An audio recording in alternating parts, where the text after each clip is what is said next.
Hi guys, good afternoon sa inyo lahat. Ay, good evening pala. Si Elias, welcome back to my YouTube channel.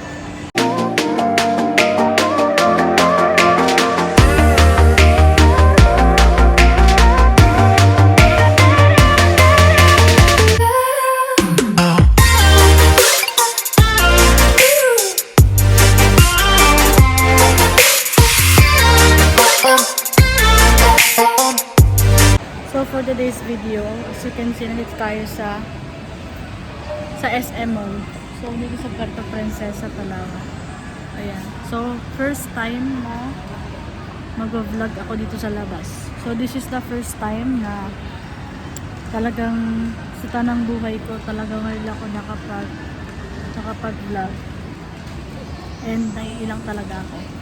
So nanginginig ako guys habang nag-video ngayon.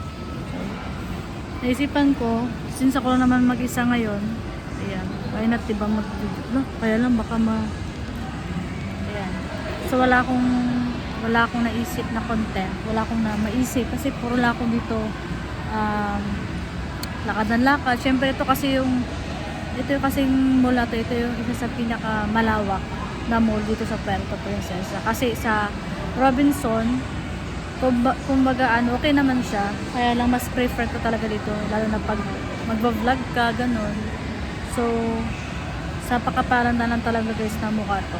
So first time ko talaga mag-vlog outside, ayan. So sana ako i-suportahan ninyo. So ako ay tumitingin pa sa mga paligid kasi sobrang nakakahiya guys. Ayun, so saan ba tayo magsisimula?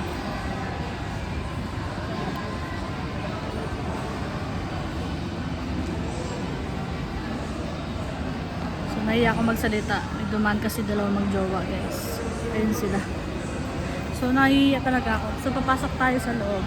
So okay, wait lang. So ayan guys. Hindi ko talaga ma-front. So ayan, nandito tayo ngayon sa Miniso. Ayan.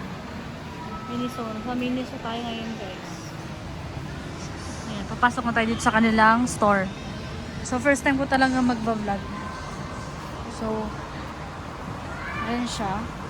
As you can see guys, talagang hindi ko talaga siya talagang pag pumunta ako dito, laging talaga akong hindi ako mahilig magtitingin ako ano-ano. So ikot lang ako ng ikot. Hindi ko siya hindi ko siya mabaliktad. So ganyan na lang siya ulit. Ayan. So nakita ninyo yan, ang cute oh. Ayan. So 199. Ayan, meron na kayong keychain. So, ito yung napakagandang keychain nila. Sa mga taga Puerto Princesa, pumunta na kayo dito sa Miniso. Maraming magaganda.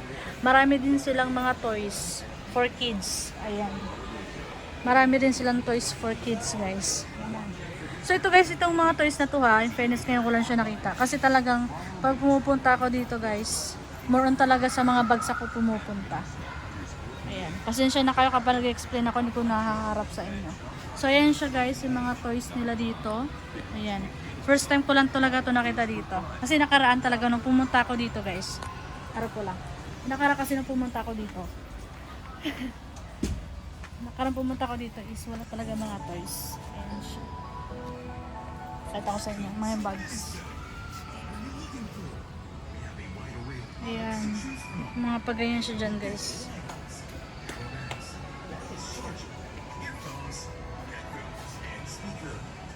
Mga bags. So isa sa mga ganda nila dito, yung meron sila mga shades. Pakita ko sa inyo ha. Paano ko ba ipapakita? Ang hirap pag walang Wait lang. So yun guys, pasensya na, hindi na ako natuloy, hindi ko na napakita sa inyo lahat doon ng kaganapan sa loob ng Miniso kasi hindi ko alam na bawal pala mag-vlog doon sa loob. So wala akong choice kundi tumingin-tingin na lang ng walang video. And since first time ko naman itong ginawa guys. Ito muna ko. Baba na tayo. Lalabas na ako ng SM na yun guys. Nakadalaw na ako yun. Wait, update ko kayo paglabas ha. So yun guys, update. Nakalabas na ako ng SM. So pupunta na ako sa parking lot. Kung saan ako ay nagpark ng aking motor. And sinundan. Tawag dito. Pinasunod ko yung jowa ko dito kaya lang ayaw niyang pumasok ng SM kasi nga gutom na raw siya. Hahanapin ko lang siya guys ha. Update na lang ako mamaya kasi magdadrive na rin ako. So yun guys, good morning sa inyong lahat. Ayan, so pasensya na guys at hindi ako nakapag-update kahapon ng hapon. I mean kahapon ng gabi pagka uwi namin sa bahay. So dapat talaga mag-update ako at mag-vlog ako for outro. So ngayon na ako mag-outro guys and ngayon din muna ako makakapag-vlog ngayong mismong umaga kasi may klase ako. So I will try my best para makapag-vlog after ko dito sa school. So pasensya na guys sa aking ilang araw na naman na late upload. So ayan. And see you on my next vlog guys. Thank you so much for watching kahit na sobrang quick vlog lang talaga siya. Kasi talagang first time ko lang talaga mag-vlog sa labas which is sa mall din. So bigla ko rin kasi naisip na mag-vlog kahapon. So syempre ako lang isa kahapon then wala ako masyadong ginagawa. So lakad-lakad lang, ayan. So inintay ko kasi yung jowa ko kahapon na matapos sa meeting nila. So ayun lang guys, thank you so much for watching. Don't forget to like and subscribe and click the notification bell for more updates and for more upcoming videos. Thank you so much guys, see you in the next vlog. Bye!